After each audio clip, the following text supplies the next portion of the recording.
A biologia molecular é uma nova área que começou a ser estudada em aproximadamente 1953.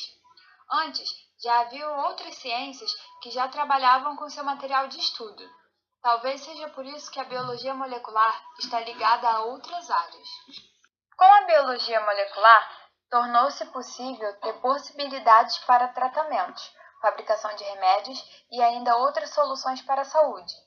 Estudar o sistema de herança genética ajudou a descobrir doenças em recém-nascidos ou até mesmo em um bebê que ainda vai nascer, abrindo a possibilidade do ser humano receber tratamentos antes que a doença se manifeste, pois ela apresenta grande preocupação com o estudo de características genéticas, passadas de geração em geração. A hereditariedade tem participação em uma série de fatores como o DNA, os genes, os cromossomos e ainda alguns outros fatores a serem levados em consideração. A biologia molecular é um ramo da biologia que explora o estudo da vida a nível molecular. Tem como principais objetivos o estudo de genética, DNA, produção de proteínas e o material genético em geral, tendo seu campo de estudos bem amplo. Seus estudos são baseados nas relações entre esse material genético e a produção de proteínas. Essa área de estudo tem ligação íntima com outras, como, por exemplo, a bioquímica e a própria genética. Os eventos importantes para a construção da história dessas áreas da biologia têm início em 1665, quando Roberto Hooke fez a primeira observação de uma célula no microscópio. Em 1831, Robert Brown descobriu a unidade nuclear presente nas células, o que possibilitou que, em 1865, Gregor Mendel pudesse desenvolver a lei da hereditariedade. Essa lei foi desenvolvida com estudos em que Mendel isolava o núcleo de células de pus diferidas. Isso porque eram células de núcleo maior e mais fáceis de isolar. Na lei da hereditariedade, era citado que as características hereditárias eram transportadas por unidade, que mais tarde seriam denominadas de células. Em 1869, Friedrich Miescher descobriu o ácido nucleico. Em 1882, Walter Flemming descobre a existência e atividade dos cromossomos. Já no século XX, em 1915, Thomas Morgan relacionou a ligação dos genes com os cromossomos, o que deu início à teoria cromossômica de herança. 29 anos depois, houve um salto no estudo da herança genética. Foi aceito que, segundo Oswald Avery, as informações genéticas estavam guardadas no DNA, enquanto o consenso da época era de que essas informações estariam nas proteínas produzidas pelo DNA. Já em 1953, James Watson e Francis Crick foram responsáveis por mostrar de forma tridimensional como poderia ser a molécula do DNA.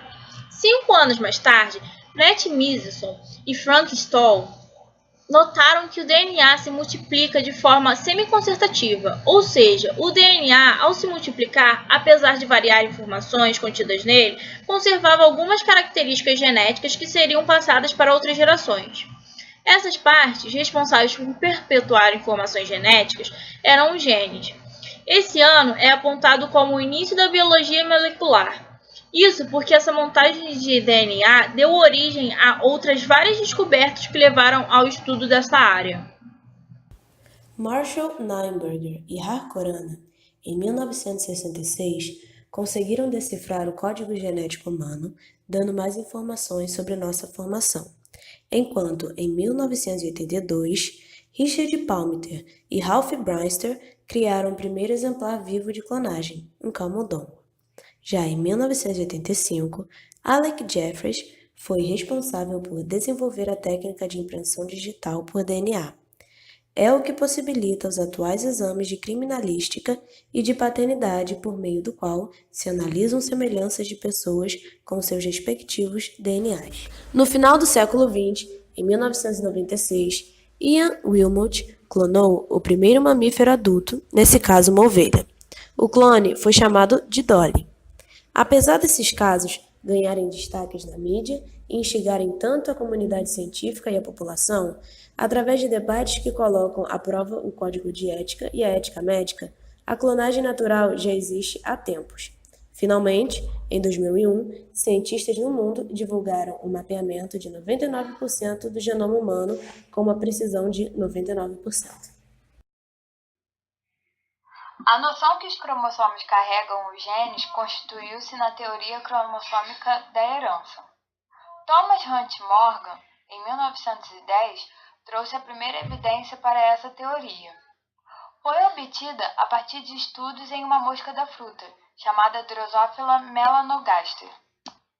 Esse organismo, que mostrou-se como um dos mais adequados organismos para estudos genéticos, pelo seu pequeno tamanho e baixo número de cromossomos, fácil criação em pequenos espaços de laboratório, cultura de manutenção econômica, grande número de descendentes por geração, grande número de gerações em pouco espaço de tempo e a possibilidade de se obter fêmeas virgens logo após a eclosão para efetuar cruzamentos precisos.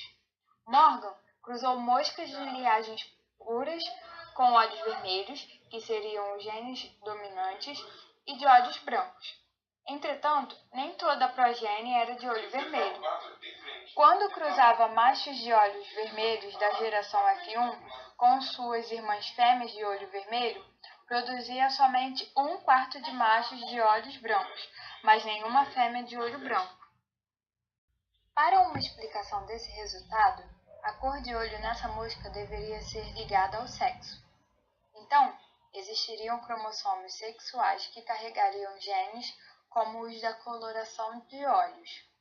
Observando essas e outras características, como o mesmo padrão de segregação em Drosophila, asas pequenas, miniature, cor de corpo amarela, Morgan trouxe, portanto, como evidência da teoria cromossômica da herança, os padrões de segregação dos genes ligados aos cromossomos sexuais em Drosophila. Embora Walt Dyer, em 1888, tenha sido quem usou o termo cromossomo pela primeira vez, foi von Nageli, em 1842, quem primeiro os observou, mas foi Fleming que, utilizando novas técnicas de coloração, os descreveu, denominando essa substância existente no núcleo de cromatina. Foi Oscar Hertwig, em 1875, quem primeiro referiu a fusão do esperma com o ovo para formar o zigoto. A identificação dos cromossomos como carregadores dos genes foi rapidamente demonstrado em trabalhos de 1880 de Boveri, Robb, Van Branden e mais tarde evidenciadas em publicações de Klein, Sun, Boveri e Wilson. Em 1885, Weismann já afirmava que a herança era baseada exclusivamente no núcleo e, em 1887, predizia a ocorrência de uma divisão redutora, que denominou de meiose. Em 1890, Hertwig e Boveri descreviam o processo de meiose em detalhes. Sturtevant, em 1913, criava o primeiro mapa genético usando as características de Drosophila melanogaster. Demonstrava que os genes existiam em ordem linear nos cromossomos. E no ano de 1927, Stadler e Miller demonstravam que os genes podiam ser originados artificialmente ou induzidos por mutações usando radiações ionizantes como raio-x. Os cromossomos de eucariontes são formados por nucleoproteínas, as histonas e não histonas associadas a DNA. Possuem em sua estrutura dois braços separados por uma construção primária ou centrômero, e ainda construções secundárias que separam eventualmente o braço cromossômico de uma pequena região chamada de satélite. No meio externo, um cromossomo na fase descondensada e com atividade de síntese de RNA pode ser observado como uma estrutura de ponta dipolar, os nucleossomos, constituídos de DNA enrolado em uma bola de 4 pares de histonas, H2A, H2B, H3 e H4, que juntos constituem cada nucleossomo, como pode ser observado na imagem. Dentro da região do centrômero, Existem regiões onde, no processo de divisão celular, os fusos acromáticos se ligam. O lugar onde ocorre essa ligação é o cinetócoro, região constituída de DNA e proteína. A sequência de DNA nessa região é chamada de 100 DNA, que possui comprimento de 120 pares de base e está constituído a várias sub-regiões, CDE1, CDE2 e CDE3. Quando ocorrer uma mutação pontual na região 3, isso elimina a possibilidade do centrômero funcionar na segregação do cromossomo durante a divisão celular. Atualmente, foram evidenciados 3 tipos de proteínas que pertencem a esta região. Esse complexo de proteínas é denominado CBF3.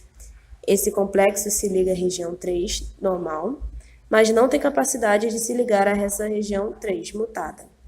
Outra estrutura típica do cromossomo do eucarionte é a região terminal do cromossomo chamado de telômero. Os telômeros são as regiões de DNA terminal do cromossomo, usualmente heterocromáticas e constituídas de sequências repetidas tandemicamente, ou seja, com as mesmas sequências de bases. Mostraremos agora um pequeno vídeo do Biologia em Foco para mostrar algumas aplicações da biologia molecular em diferentes áreas e concluir, então, que o seu estudo é fundamental para o nosso desenvolvimento.